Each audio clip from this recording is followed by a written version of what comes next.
It's a sloppy game. The action doesn't have much contact with support, and weapon management is hard to see. We do get insane art.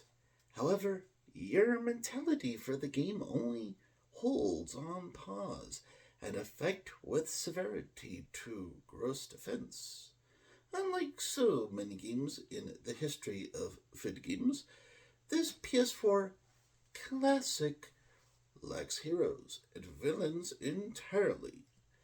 A whole program like this behaves as distractions into each lazy mess of fighting. It's not unusual to see a bomb go off without getting any damage to you or your support.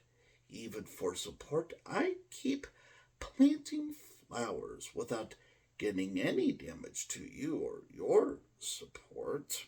And plants are going while getting no gardening information for myself for specific segments of combat. Dodging enemies is a hazard due to limited PS4 controls. At times, I sense that I might be doing something when the program is just bursting in color for less rational difficulty.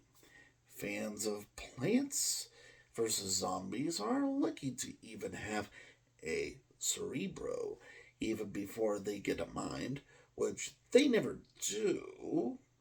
You do get some impressive looking characters in art form, but with such a short story that I don't begin with, and a general lack of menu for concision.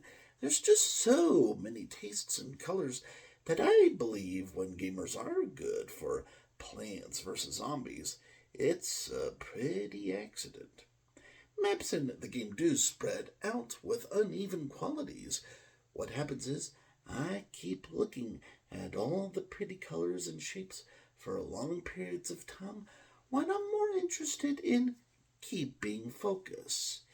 It's impossible for a gamer to keep focus if there's mindless struggle. How do you even accept a challenge with no mind, my friends? Many weapons have awful light of appearance that hurts damage for negative health within reach of chaos.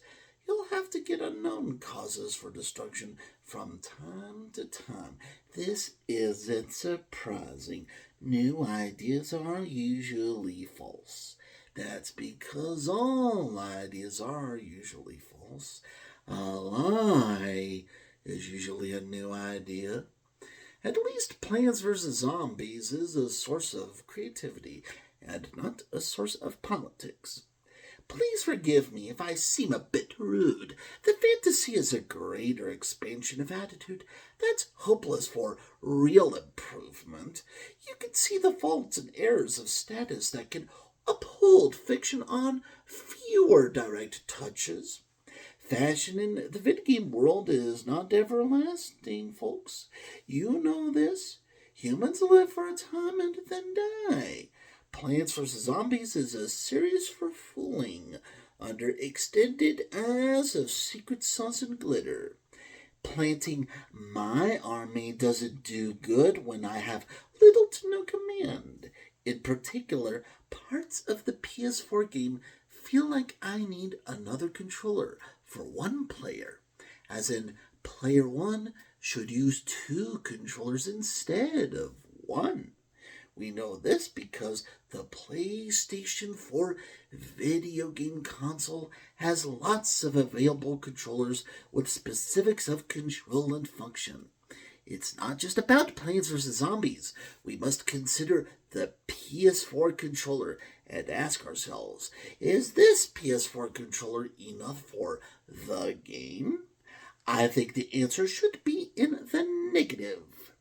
Plants vs. Zombies Battle for Neighborville is so outrageous that I begin to wonder if player one alone needs 3 or 4 TVs. The game offers high definition video. However, every gamer, every player only has has two eyes, and all of the graphics don't exactly amount for widescreen vision, but visual suggestions of absence in objects and materials. I did have fun with this game, but I can't have good logic without the right means of attack and defense. Some enemies are totally impossible unless you're at a very high level and you die again and again with a false hope of return to battle, because you're never coming into battle but going under battle. The game's fantasy is just too big to put in a gamer's bag. Keep that in mind and have a good one.